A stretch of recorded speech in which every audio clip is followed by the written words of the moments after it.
Thanks everybody for being here and welcome to our event on workplace surveillance and remote work. I'm Sam Andre, I'm the Director of Policy and Research at the Ryerson Leadership Lab, and we're thrilled that you're able to join us today. Today's event is co-hosted by the Cybersecure Policy Exchange, which is a joint initiative of the Rogers Cybersecure Catalyst and the Ryerson Leadership Lab, as well as McMaster University's Master of Public Policy in Digital Society program. Before we begin, I'd like to give a land acknowledgement.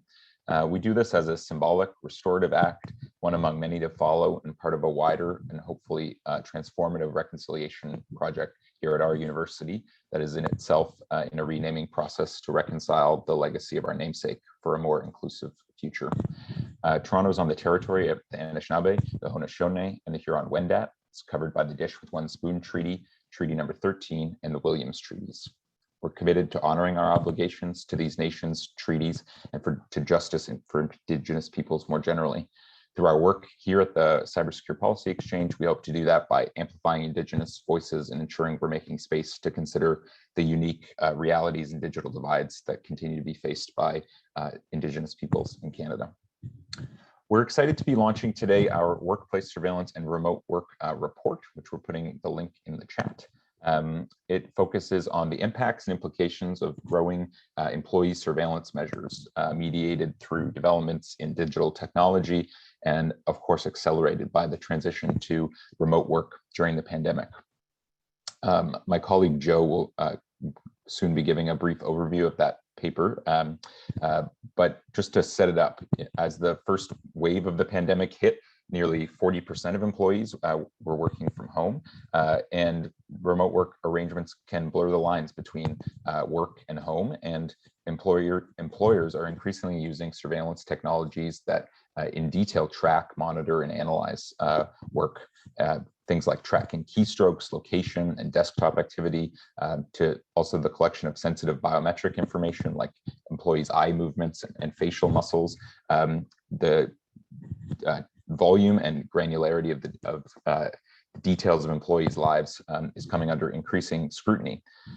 We think this is a timely conversation as we increasingly are moving to hybrid work models with remote work here to stay for the foreseeable future. And in that light, in fact, the Ontario government just last week announced it's introducing new legislation that would require many employers to develop policies that give workers the ability to disconnect from duties after work. So this is, I think, a timely conversation. We want to broaden that conversation today to focus on, what's considered reasonable and appropriate surveillance during work hours. Extremely excited. We have a great panel. And before we do that, Joe, our senior policy analyst at the Cybersecure Policy Exchange, is going to give a brief presentation of our major findings.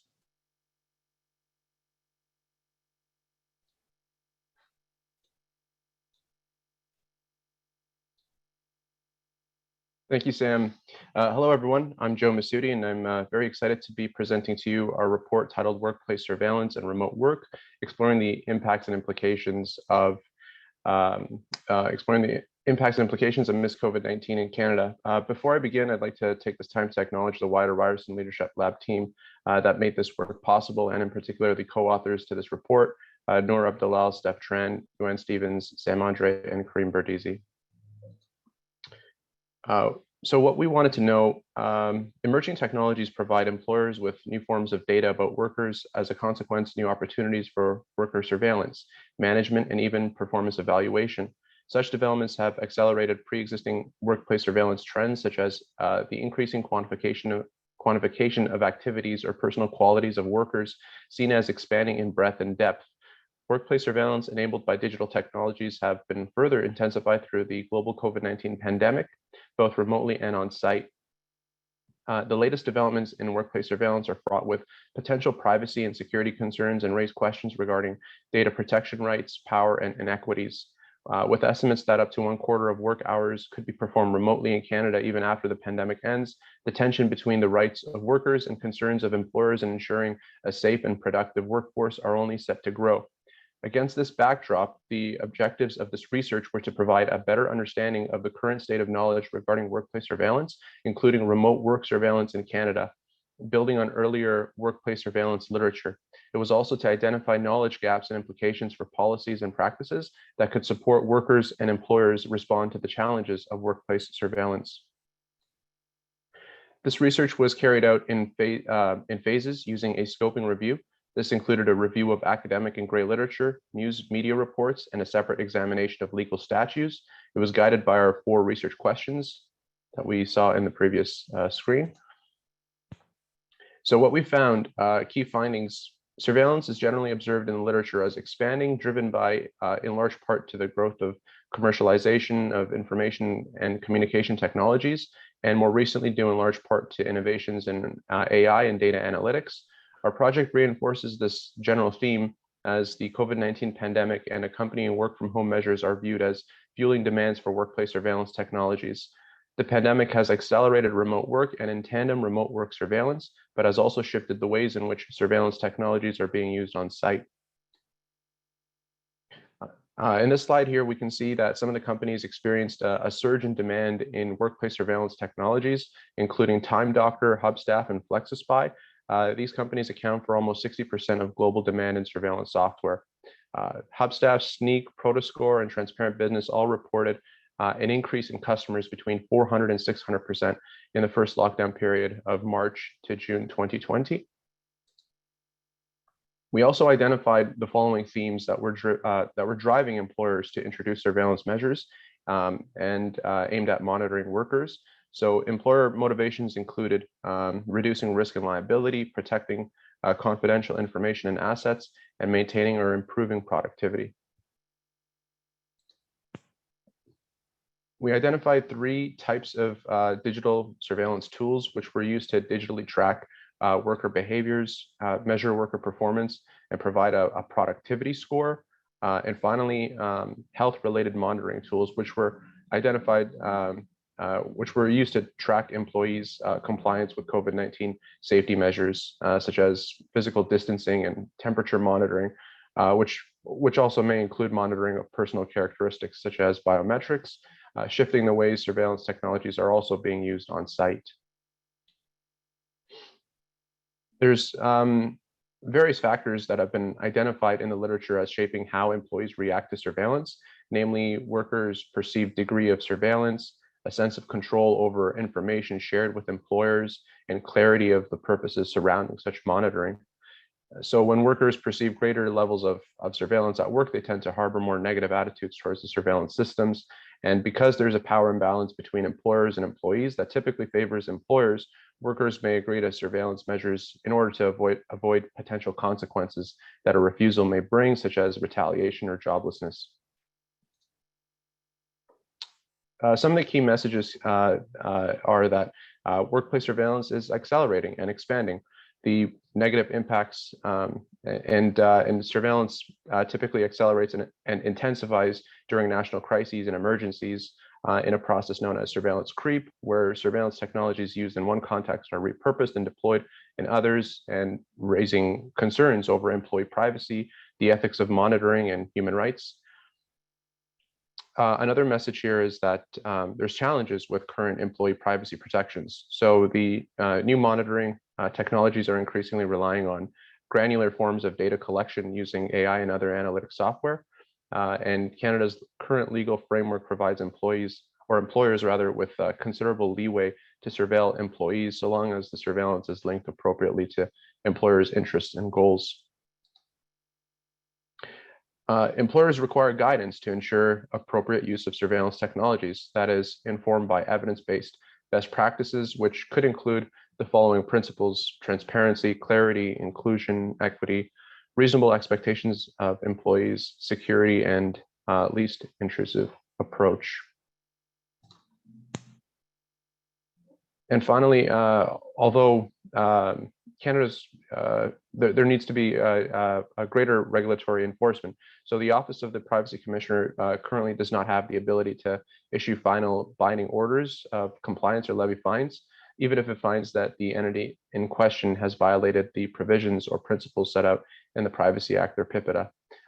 We also found in our research that there needs to be research gaps that need to be filled, particularly on marginalized communities and on issues related to cybersecurity. It's well known that surveillance and automated technologies may exacerbate inequities through their design and deployment. Workplace surveillance technologies, particularly those that are driven by AI, may lead to biased treatment. Yet there's significant absence in empirical research on the impacts of workplace surveillance on marginalized and vulnerable communities. There's also little in-depth research on the cybersecurity risks posed by surveillance technologies, despite the steep increase in cyber attacks on workplaces since the beginning of the COVID-19 pandemic. Thanks so much. Thank you, Joe. A great, swift overview, and I'm excited to dig into this now with our awesome panel, who I'm going to introduce. So moderating our discussion is Vass Bednar, who's the Executive Director of McMaster University's Master of Public Policy and Digital Society program, as well as a Public Policy Forum Fellow. She also writes the popular and wonderful Regs to Riches newsletter, which you should all subscribe to after today. On our panel is Kirstie Ball. She is a professor of management at the University of St. Andrews and co-director of the Center for Research into Information Surveillance and Privacy. She's also a research fellow at the Surveillance Studies Center at Queen's University and the Center for Business and Society at Coventry University. Kirstie's research focuses on surveillance in and around organizations and surveillance in society. Next, we have Jessica Kearsey, who's a seasoned employment and labor lawyer. Jessica was called to the Bar of Ontario in 2005, graduating from Osgoode Hall Law School. Jessica spent the first 6 years of her practice as an in-house union counsel to a municipal police union, and then the following 5 years with a large hospital system. She's appeared in hundreds of labor arbitrations and administrative proceedings, as well as at the Superior Court. Jessica then moved to private management side practice at Norton Rose Fulbright as counsel for 2 years, and is now a partner at Deloitte Legal in Employment and Labor starting in 2020. Thanks for being here. And finally, Peggy Nash is a senior advisor to the Dean of the Faculty of Arts at the X-University Center for Labor Management Relations, where she chairs its advisory committee. She's also a co-founder of the innovative Women in the House program, teaching women about politics and public life. Peggy is a former member of Parliament and served as the official opposition finance critic. And prior to political life, she was a senior negotiator for Canada's largest private sector union, Unifor, which is a fabulous panel, and I'm happy to turn it over to Vass to take it from here. Thank you so much, Sam, and welcome everyone. Love to discuss surveillance while being recorded on Zoom. Am I right, ladies? Let me say a couple of quick opening words before I kick off with our first question. I want to remind everyone here that electronic surveillance in the workplace, it's not that new, but it's becoming so much sophisticated and alarmingly common as we work remotely, which is why I'm so grateful to the team at Ryerson for taking on this research and publishing a really productive artifact that's going to help us think more about this challenge, this problem, and what we can do. For workers in lower wage service and retail work, their work has been characterized by datafication and quantification for quite some time. But on the outside, it still looks kind of the same to go through, I don't know, if you're me, a McDonald's drive-through, get a McFlurry after you go to the car wash. That's a good night. There are clocks counting down the time between you placing your order. There are clocks measuring how fast you get that order, how long someone's on a break. And this information can be used not just to stress people out, as Joe said, but to punish them and to penalize them, right? And it's all in the name of big data efficiencies and algorithms. And this current entrenchment of worker surveillance is partially a consequence of cheaper and more available surveillance technology. You saw an overview of some of the most popular companies. Don't forget, these are companies that go out there that are raising money from funders and talking about the benefits that their surveillance systems will bring and winning their support, right? And yet not ringing enough policy alarm bells. A steep decline in worker power, weak and outdated labor regulations, and all of this has allowed employers considerable leeway to institute systems that minutely control workers' behavior and can result in work speed-ups to overwork and injury.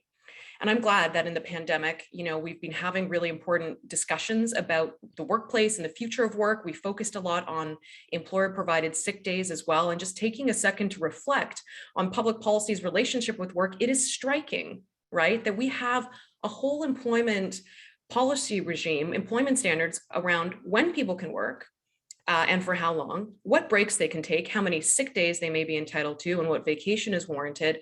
And yet we have absolutely nothing in our employment and labor law that protects people from workplace technologies that automate tasks and force an unhealthy pace of work as well, right, through algorithmic manipulation. And this algorithmic management occurs when algorithms oversee the efforts of human workers in order to make data-driven decisions that can lower costs, efficiencies, and achieve greater efficiencies, most typically to the detriment of employees.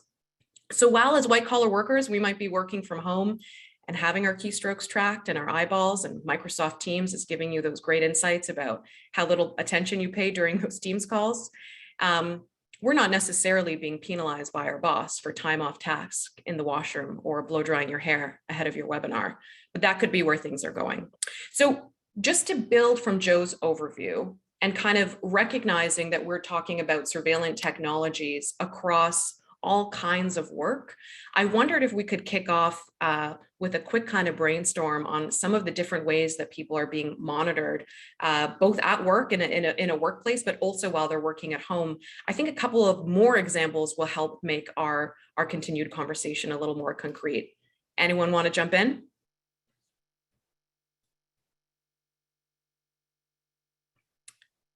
I choose you. Okay, thanks. You're welcome. Thank you. Yeah, so I've just got a few stats here, and the conversation about the extension of workplace surveillance was actually happening before the pandemic. It sort of started maybe around 2016, even though actually it's been researched since the early 1980s. But we can always rely on Gartner to chime in on this, and so Gartner published a report in 2019 which said half of the, I think around 240 corporations it surveyed were doing some kind of what they call non-traditional employee tracking. And what they mean by that is analysing the text of emails and social media messages, scrutinising who's meeting with who, gathering biometric data, understanding how employees are kind of utilising their workspace, those kind of things. And we have sort of that echoed, in the UK at least, by the Trade Union Congress. And they, workers there were reporting concerns of the monitoring of internet use, keystrokes, webcams, location monitoring, identities being checked using wearable devices, facial recognition and that kind of thing. So this is something that was kind of surfacing prior to the pandemic. And clearly there's been an acceleration in the pandemic. So typically we see communication screening, desktop monitoring, webcam, social media screening, photographing people at their desks. So that's really the kind of terrain as it is. I mean, I could go on, but I'm really happy to pass over to someone else if they want something to add something there to me. No, you're getting nodding. Peggy's laughing along at these hideous examples. No, I'm just kidding. Well, I'll jump in because I agree that the use of technology to monitor isn't new. Supervision and close monitoring isn't new.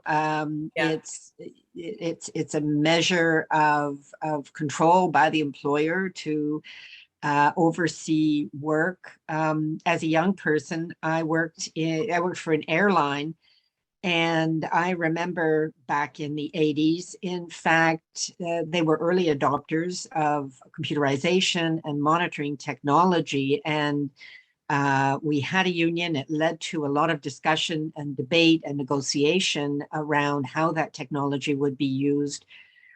Today, as the technology has evolved, clearly management is finding new ways to monitor, to control.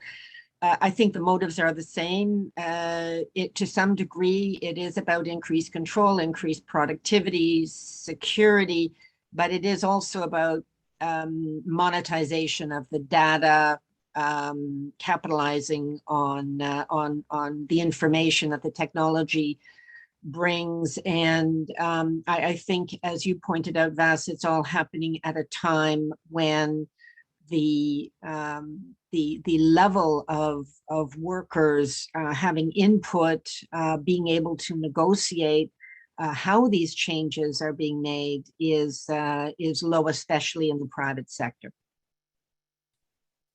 I want to share a couple of additional examples too that came up just in my Googling. The systems through which data can be collected about worker activities include things like handheld devices, point of sale systems, your phone, your telephone. There's an article today in the Globe and Mail that I might drop in the chat if that's okay. Let's see if it works. I was being watched, location tracking apps, spark labor disputes. So this is basically almost, I'll say, stalkerware on someone's telephone.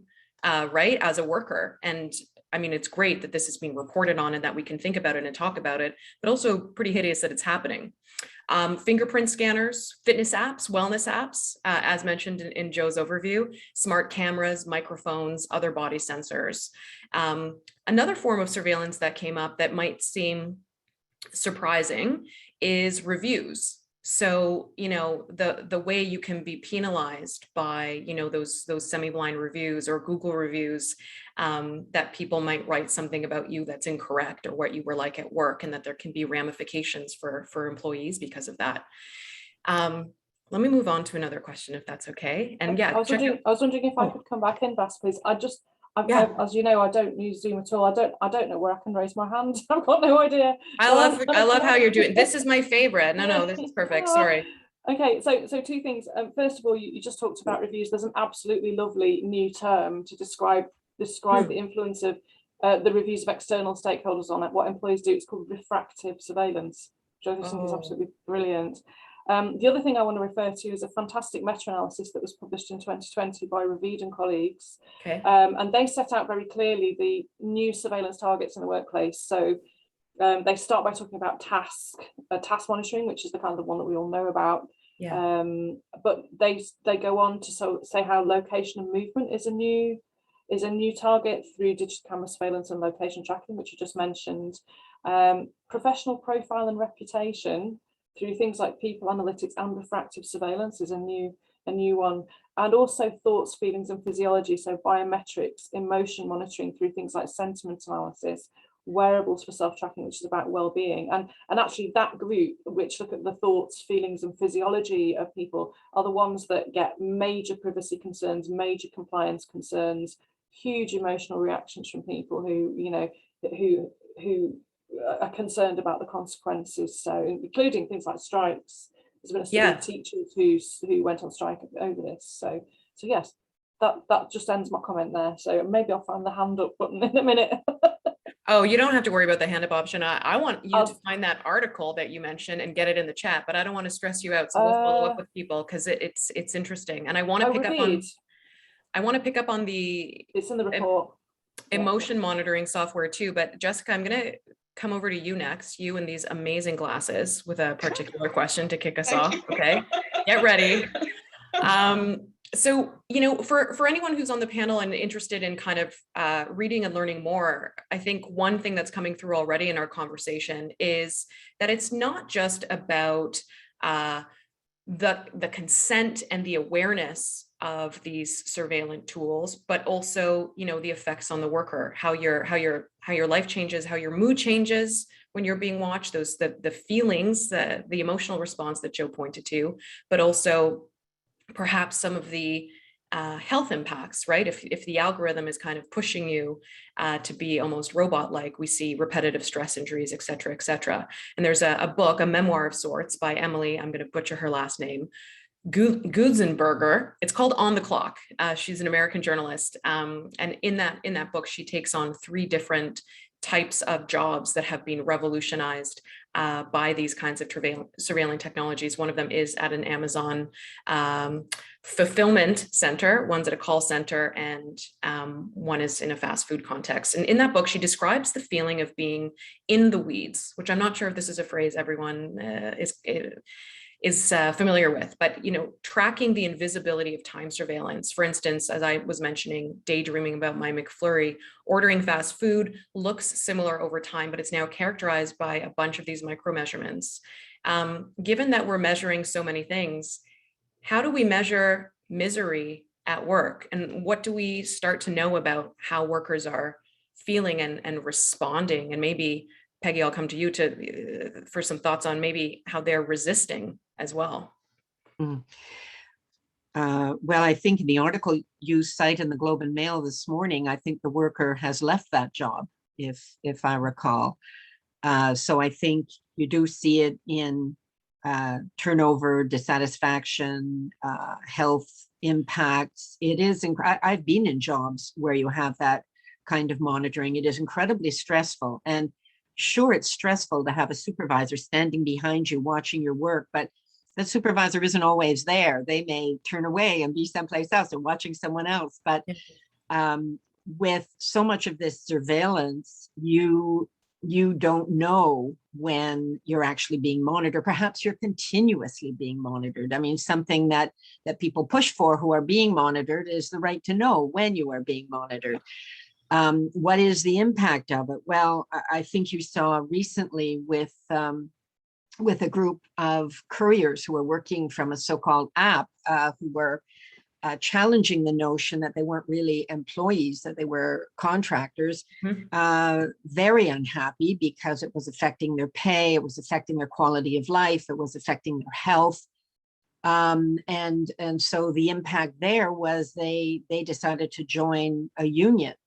It was the Foodora workers. And I think that this is something that you're beginning to see as a reaction of this intensified scrutiny, this intensified pressure because of this tremendous imbalance of power between employers and workers, is this desire to somehow have a collective voice to get some control back over your life. And sadly, the balance is so skewed right now. It's very difficult in labor relations for workers to actually join a union. But I think there is this sense of helplessness, and the impact is it affects people's health, but their quality of life. And if they cannot change jobs to find some kind of relief, I think what they're going to do is try to find other ways to get some control over their work life. Interesting. Thank you for that. Jessica, thoughts on measuring misery, or, can some of this information be used to benefit workers? I'm sorry I interrupted you. Get in here. No, there's so many interesting trends colliding here, right? Yeah. And in the aftermath of the pandemic, and there's this constant debate around independent contractors and employees, and then there's employee activism and social. There's a lot of colliding trends I think we're seeing. But listening to this panel, what's interesting to me is, I started practicing law in the early 2000s. PIPEDA had just come into force around 2000. So we've had it for 21 years now in Canada. And so I practice in Ontario, where we don't yet have private sector employee privacy legislation outside of healthcare, of course. But my entire practice, we have always advised management based on the principles behind PIPEDA, which is really like informed consent, right? Sort of fundamentally, all privacy legislation is based on informed consent.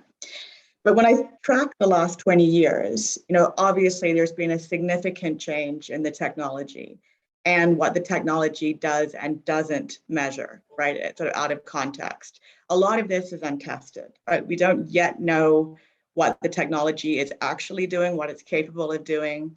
Okay. And I do worry on behalf of employers. There's a little bit of a kind of fascination with new technology that seems like it can do all these things. But at the end of the day, an employer is always going to have to justify, regardless of the framework, what the purpose is, right? That purposive approach, what's actually trying to achieve with whatever technology it wants to introduce.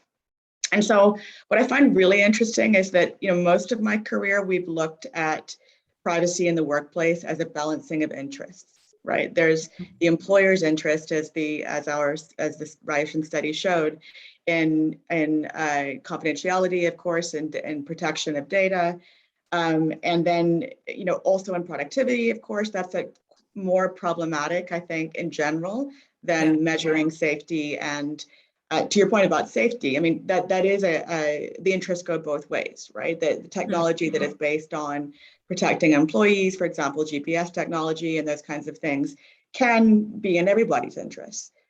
But the language is, we've always looked at it as a balancing of interests, right? That's always when it goes to arbitration or there's a dispute about balancing the employer's legitimate interest in running the workplace and not having leakage of product and security and confidentiality, that kind of stuff, against, you know, the workers' legitimate rights and not having overly intrusive monitoring, right? That goes beyond what's needed for the employer to justify its legitimate business interest.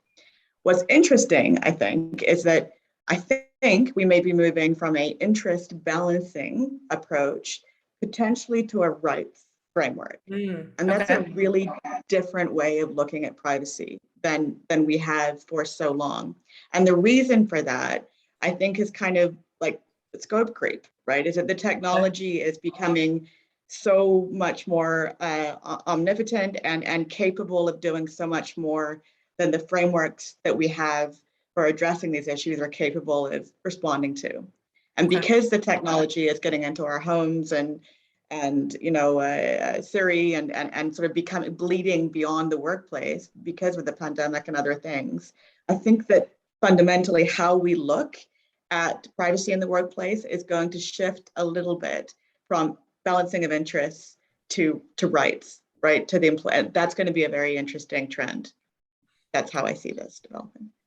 I like that insight. Let's keep that in mind. Do you want to chase, Peggy, on rights? Yeah, I just want to jump in on that. I do find that very interesting, and it makes me think of human rights legislation in the workplace. And I mean, I come at it with the lens of union representation, and in the workplace, I always argued that workers who are in a union shouldn't need to go to the Human Rights Commission for an issue that is workplace based. It's different if your complaint is with the union, but if it's about an issue in the workplace, the union should be representing you. And you know, I think your comment is very interesting. Of course, this technology, no technology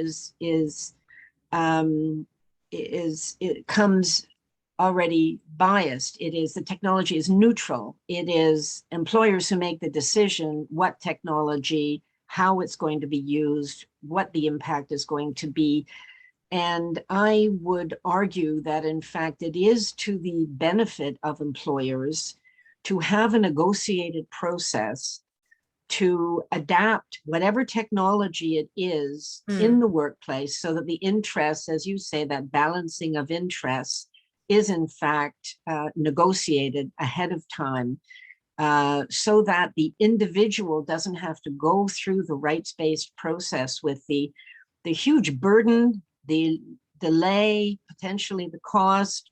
It seems to me that the solutions that are discussed, negotiated, agreed to ahead of time are always the best.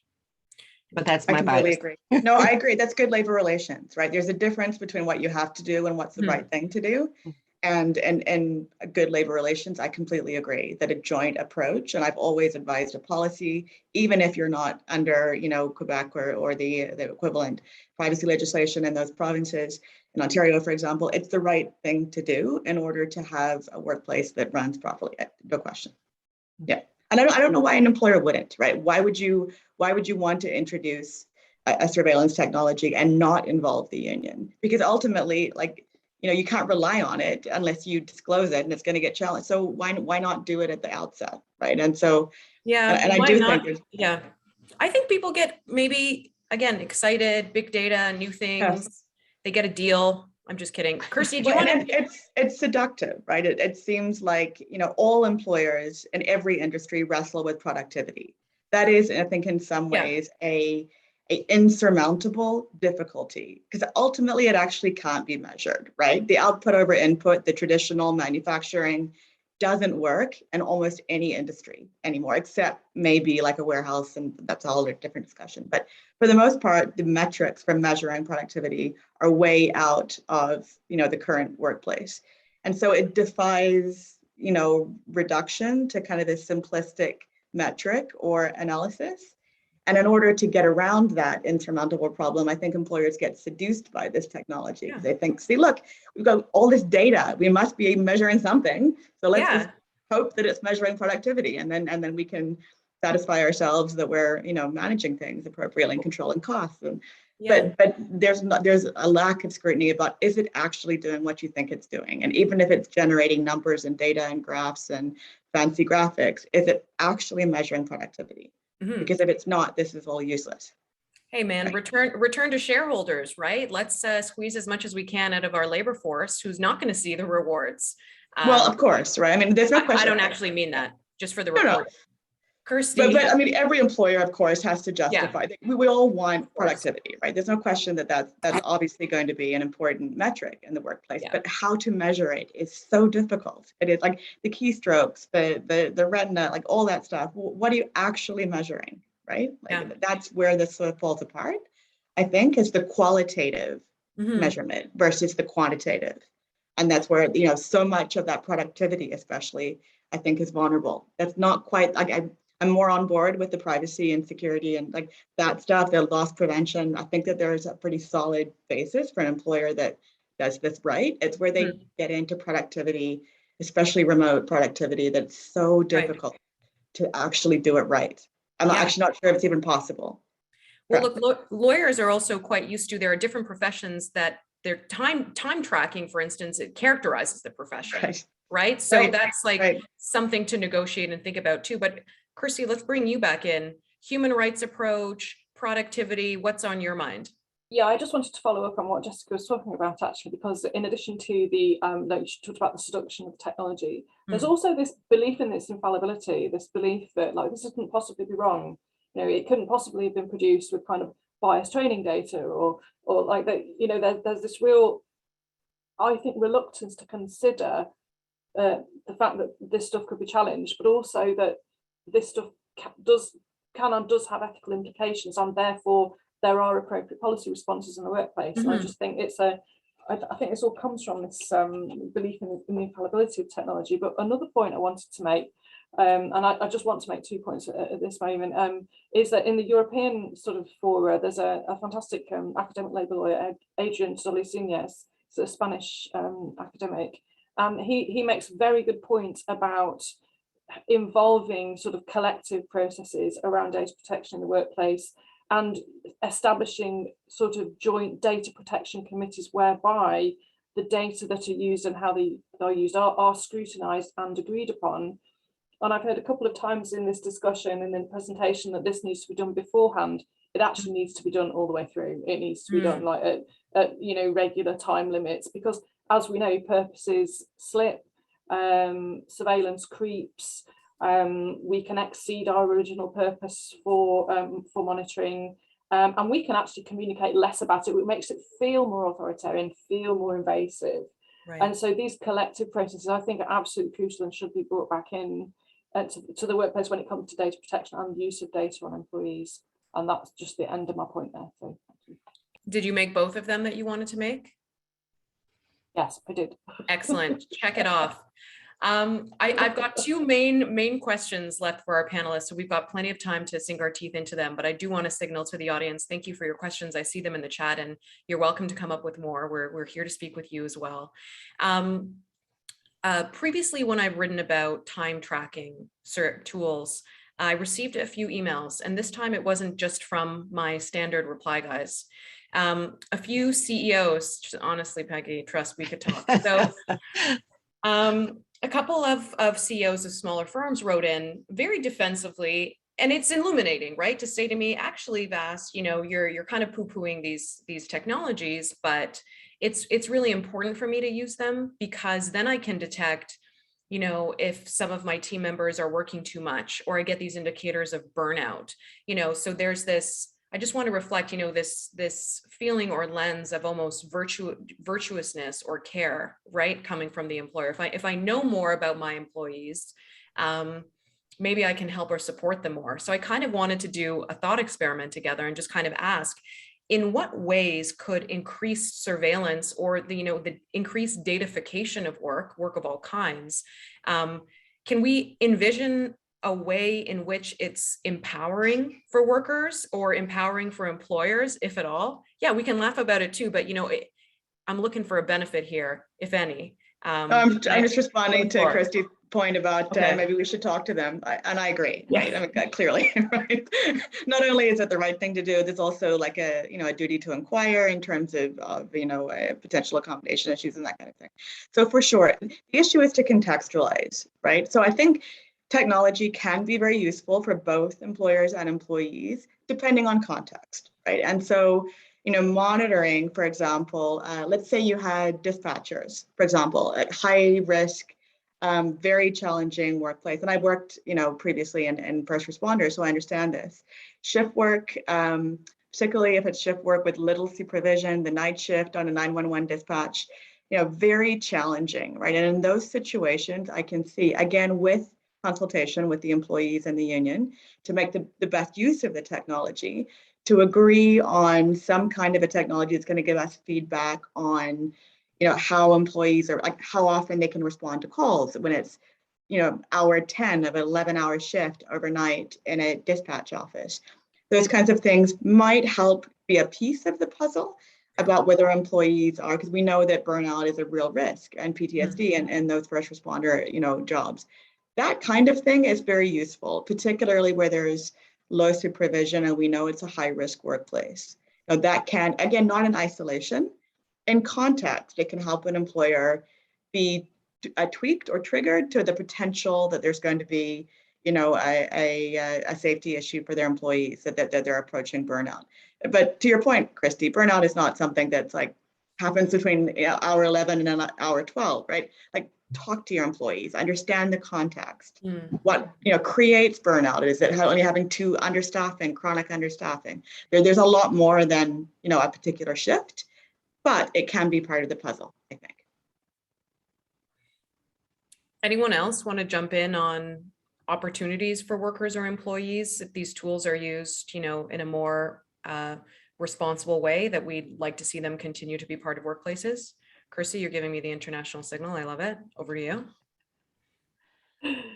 Thanks. I have a few thoughts about it because I'm being an academic. I like to think about concepts and first principles. And so when we're talking about empowerment in the workplace and how surveillance intersects with empowerment, we are perhaps talking about employees having more autonomy over their response to surveillance, more discretion as to when and how they act, and more responsibility over kind of, how they interact with surveillance in the work process. So autonomy in the face of surveillance is one way that we can make it more acceptable to people in theory. So if you were to make surveillance more intensive perhaps, but then gave employees the autonomy to decide over a number of things, it might actually be empowering. And this has actually been done in the context of cyber loafing. So there's been an experimental study done which compared continuous machine surveillance, which monitored employees' web use during work hours, and a system which allowed the employees to switch that system on and switch it off at their discretion, rather than it being on all the time. And of course, the result was they much preferred having the discretion and choosing when to turn it off, and cyber loafing went down. So, it's things like, when you report to the surveillance system, when you have control over surveillance starting and finishing, your ability to opt out without being socially stigmatized for doing so, your autonomy to control over who sees data. If, for example, you trained employees in how to sort of rudimentarily analyze data, give them access to lots of their performance data so they could look at it, decide for themselves what the development needs are, and then offer those opportunities to them. And that would be a very different take on employee data collection and use. Give them the use over it. And maybe then also, if you are having sort of ethically robust policies to govern surveillance, train everyone in them and enable them to use those policies and to ask questions over those policies and to participate. So, and also negotiating, as I said, this was my last point actually, negotiating with employees to create agreement over what was surveilled, continually revisiting it. And that's all possible in theory. Not so many studies, but yeah, that would be my response to that question. And when you said cyber loathing, people disliking the cyber, I heard for the first time cyber loafing, and I thought, man, I'm a cyber loaf. I'm just online. No, that's what it was, cyber loafing. So loafing. What's loafing that? as in, it's just like, well, when people have to use the internet as part of their jobs, And they kind of just Oh. you know, mostly stay on Facebook all day, or yeah, mostly shop rather than work, that kind of thing. That's cyber loafing. Okay, so we're not loafing right now. No, we're working right now. Well, We're I am. working. Don't about you lot. I got a few tabs open, guys. I'm going to be honest. Peggy, did you want to comment at all in terms of any thoughts on, or more thoughts on, the responsible deployment of these technologies that get to some of that empowerment or are aligned with autonomy, before I take it to our next question? I mean, I don't know about empowerment, but I would again make the point that the technology is neutral. It's people that decide which technology is going to be used and how it's going to be used. And for the most part, it is employers that decide. And in many workplaces, workers have zero input, zero control. Some of the places we think of with the most invasive technology, some of the drive-through service sector, the Amazons, the people are not organized. You can imagine the power of one individual person going up against Jeff Bezos's, you know, mammoth organization. So, you know, in those contexts, it's hard to imagine a positive use of the technology.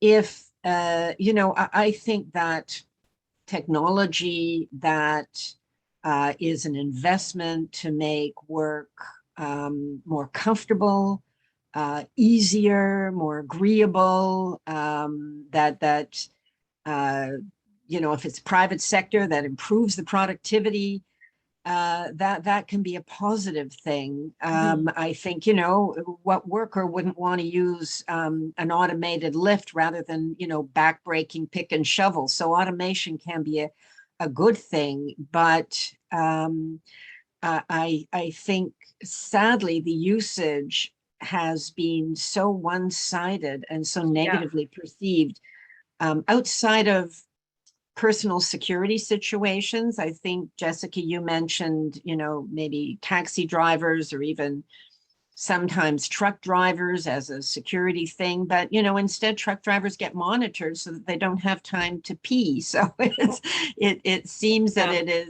it's difficult to imagine positive scenarios, and yet there ought to be, because, you know, often these are public dollars that have gone into investing in the development of technology that has been capitalized by the private sector, but it ought to be used for the public good. And so much technology generally is used for the public good in medicine and vaccine production. But I think when it comes to surveillance, I struggle to see too many opportunities for positivity from the perspective of workers. I'm kind of with you there, to be honest. Look, we've been talking about surveillance, you know, the experience of being monitored, but don't forget there's also the algorithmic management of your labor that comes with that surveillance, right? The pick rate, those goals, those reasons that we see workers that are urinating in bottles or defecating in their Amazon trucks because they might be penalized, right? Because of all that monitoring. Some of this discussion also reminds me of, you know, studies with police surveillance where police officers will resist the very same surveillance technologies that they're starting to deploy in their own practice of policing, right? That when the mirror is flipped as a management technique, where are people, you know, how effective are they, et cetera, that there's a rejection. You guys are like, Vass, we didn't see the policing thing coming, but we're ready for the next question. You know, Peggy, I think we're trying to keep things optimistic in terms of the opportunity perhaps for policymakers, right? So sometimes people talk about techno optimism. I know for myself, my main source of optimism is public policy and the process and opportunities maybe for us to intervene and introduce the right guardrails, the right language. And I want to open it to the floor, and I definitely want to get around to all of you, but, you know, what's the role for policymakers here to protect people from, you know, undue surveillance and algorithmic management? I want to put both of those concepts there together and maybe introduce more proportionality or more power for individuals to reject or co-manage this information? Who wants to start on that? Well, I'll just say that I think part of the power of individuals needs to be the power for people to come together and be able to form a union more easily, so that they can, again, one person knocking on the door of the, the head of Amazon, that's not going to be possible, but people together can have the opportunity to have input and negotiate the best balance. And I think where this is an opportunity, and we're seeing labor shortages and concern about jobs that are going unfilled, I think it is an opportunity to begin to rebalance what has been a very, I think, one-sided legislative framework around the workplace, and we can make it easier for people to decide to come together and form a union and have that input. And ultimately it comes down to a democratic choice, but where you have that ability to negotiate, we've already talked about it, you have a better outcome. And maybe in addition to that, I mean, Jessica talked about the rights-based aspect, and just as we have individual human rights, perhaps that needs to be expanded to include greater privacy and greater rights around surveillance in the workplace. And perhaps, as we have occupational health and safety committees in the workplace, even if we're working remotely, that people can come together and they would have the right, whether they're in a union or non-union workplace, to have that kind of input around technology. I think those are opportunities that could make our workplaces, whether it's in our own home or in an office setting or fast food warehouse, whatever, could make those workplaces perhaps more desirable, more humane, and more agreeable for people, more healthy. Excellent. So more unionization, worker power, discussions in the workplace. Jessica, and basic rights, and basic rights. Where can I turn to next? Give me the signal.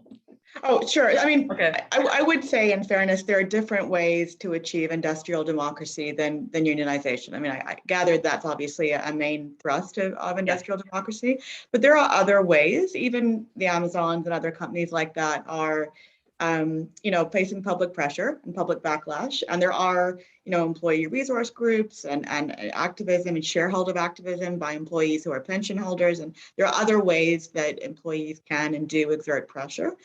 But even leaving that aside, and actually on the rights-based point, there are these torts, right, in Ontario and other provinces that have recognized certain torts, including the intrusion on seclusion in Ontario and others. So I think that's another indicia of the movement towards a rights-based approach from the, from the interest-based balancing.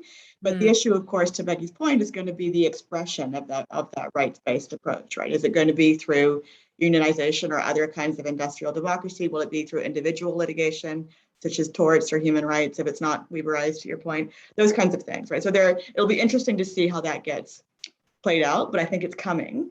And to Peggy's point, I think the right approach proactively for an employer, even leaving aside Bill C-11 and sort of the changing to legislation that's coming, is to find a locus in your workplace that already exists to address the purpose for which you're introducing the technology.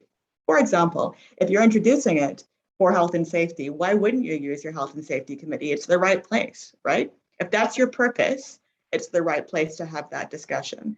If you're talking about productivity alone, that's potentially a different forum, right? But I agree. I think that there are existing mechanisms employers should use, and they shouldn't wait to be forced by legislation to do it. It should be a proactive process. I agree. I agree with Kirstie's point about sorry, Kirstie, that the ongoing, it's not just a one-time, it's an ongoing process. Yeah. Kirstie, anything else we can learn? I mean, I can come in, but I'm just sort of very aware that I'm in a European setting. and coming from that sort of angle. And I heard you say earlier in the discussion that with your privacy laws currently in Canada, you are quite limited in terms of their applicability in the workplace. That's not the case in Europe. There's a little bit more applicability, but you do have that interest get out as well. I'm not a lawyer at all. I'm just remembering what I've heard and read. But I think for me, it's like, actually go beyond privacy, please, because you know, the TUC had two barristers look over the legal kind of opportunities around sort of AI in the workplace, and the report was published in March this year. And they were arguing that actually there's a whole range of laws and codes of practice that can be brought to bear on this beyond privacy, such as equality and discrimination law and trade union law, and kind of codes of practices around that, as well as human rights, because we talked about somebody unfortunately having to go to the toilet in their truck because they couldn't get away from the surveillance. Obviously, that's just undignified. I mean, it's not basic standards of human dignity there. So yeah, let's pile in on the human rights front as well, because this is so pervasive. We're saturated with data. We're saturated with data in the workplace, and there are group outcomes and wider social outcomes which are beyond the remit of privacy law. So we really need to look very deeply and responsibly at all the legal arsenal that we have to sort of create recommendations for policy and also recommendations for management practice. And there are, in the management literature, there's justice frameworks which we can draw upon, which kind of infer these but are not legalistic. So that's the conversation we need to have, I think. Just one other point too, if there's, if the argument for introducing surveillance is greater productivity, then perhaps that opens the door to sharing the benefits of that productivity. We've seen with the introduction of technology over the last many years that the benefits have flowed primarily in one direction, and that's not been shared amongst workers. And I think that if the argument is productivity, that it is going to produce the desired result of increasing productivity, perhaps we should be talking about reduced work time or different pay structures. I think, there is that opportunity that could come with surveillance if that's the goal. I think that's a really interesting thing to bring up, especially amidst kind of secondary conversations around things like a 4-day work week, right? If we are jointly set a goal on our productivity, us four, and we meet it on Thursday, great, let's take Friday off, right? How do we, again, use that information in interesting and new ways that improve the workplace instead of kind of make it this more harsh, cruel place? I'm going to grab a couple questions from the chat, but if I may share a couple of policy interventions that again came up in my Googling when I was cyber loafing. We've touched on, data protections that can empower workers, not just consumers. Effective worker data protection, helps us think about, again, those downstream implications of the datafication of work and workplace surveillance, right? So when people are dismissed without any explanation because of what their metrics were, right? If they're algorithmically mediated work or because they weren't meeting the pick rate enough, we need, and I'm not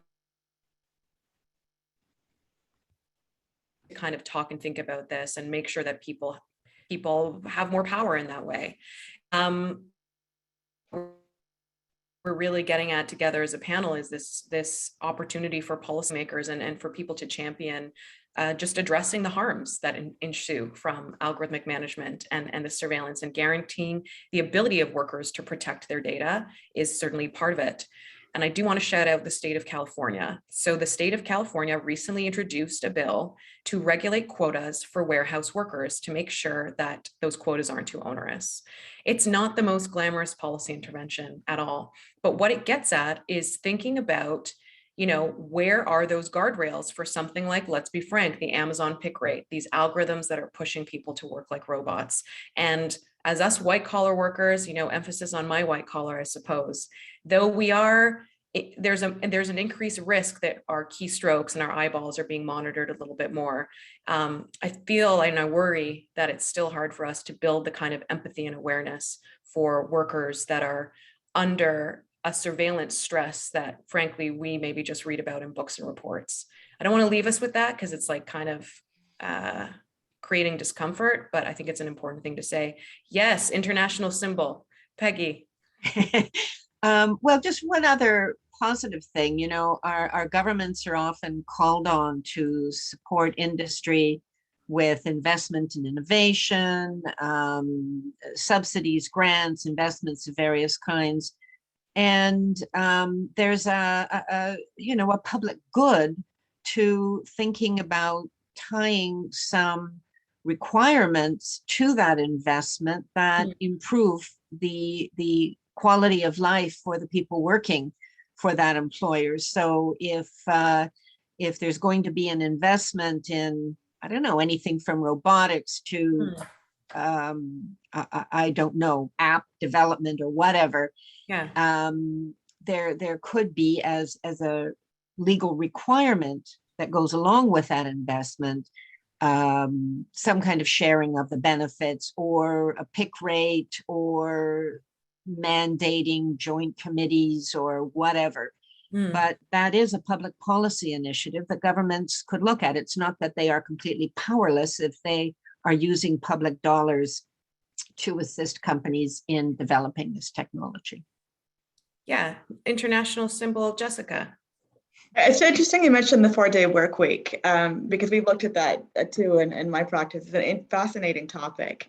I also started in New Zealand, and I'm actually from New Zealand originally, so I find it especially interesting because I take some pride in that. But what I can't emphasize enough, I think from a policy perspective, we can't underestimate the complexity of measuring productivity. Yeah. Right. And it's something that gets glossed over a lot, even in the 4-day work week, which is based on the idea of being as productive in 4 days as you would be in 5 days. That's the theory, right? So you get paid the same, but you work less hours and the output is the same. That's the fundamental concept.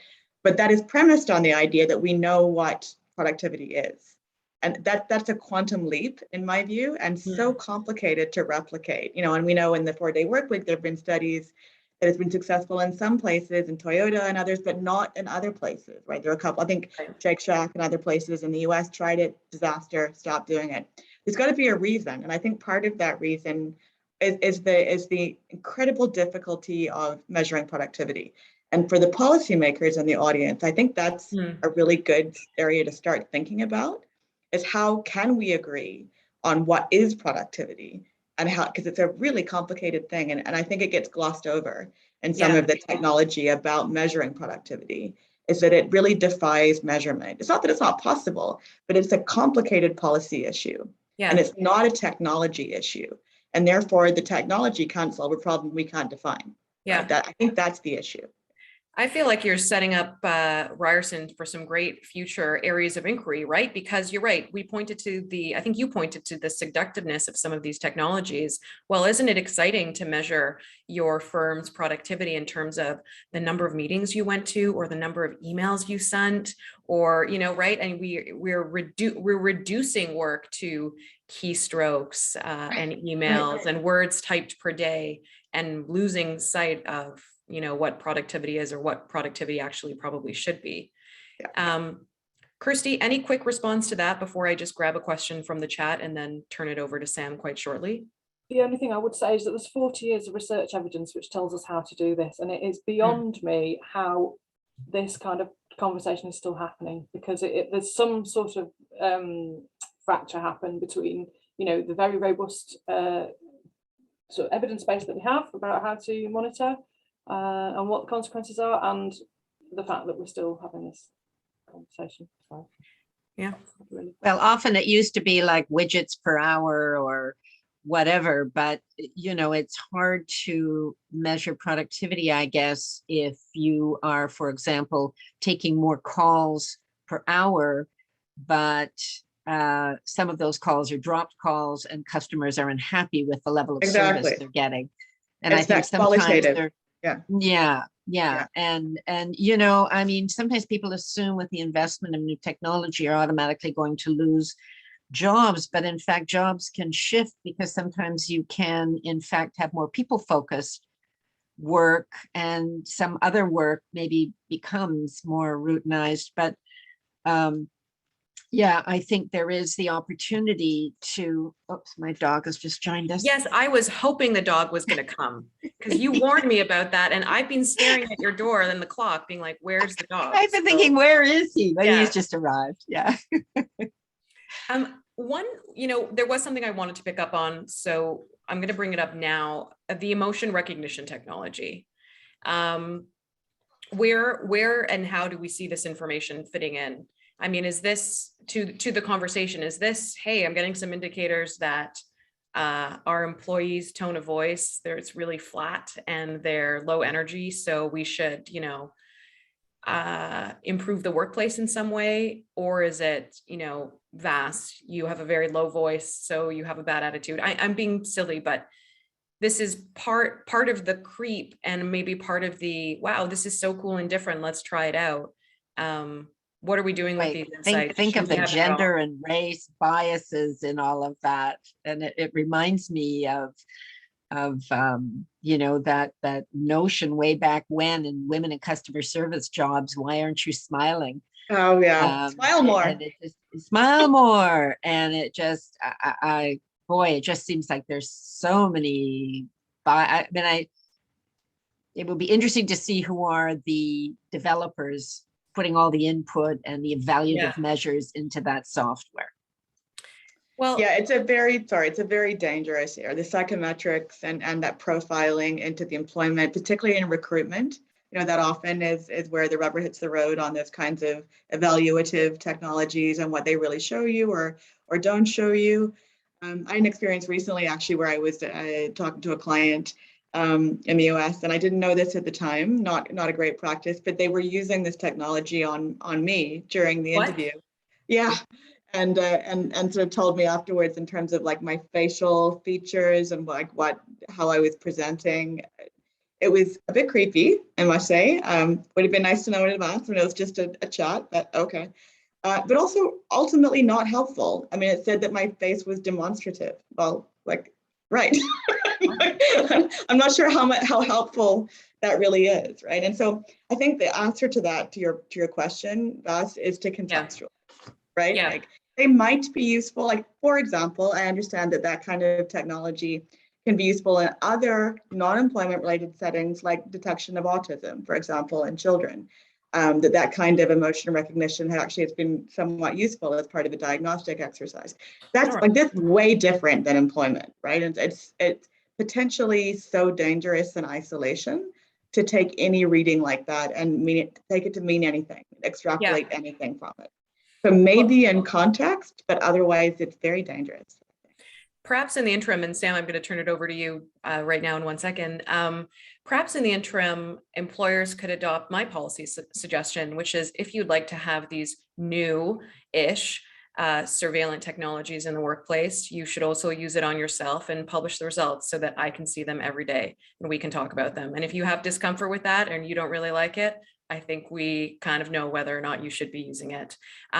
Thank you so much for this conversation, for being so candid, for being so thoughtful, for being so generous, not just with your thoughts, but also with each other. I really appreciate how you worked from each other's thoughts and kind of built on them. It was absolutely fantastic. Bonus points for having the dog, and everyone has cool glasses. I meant to say that too.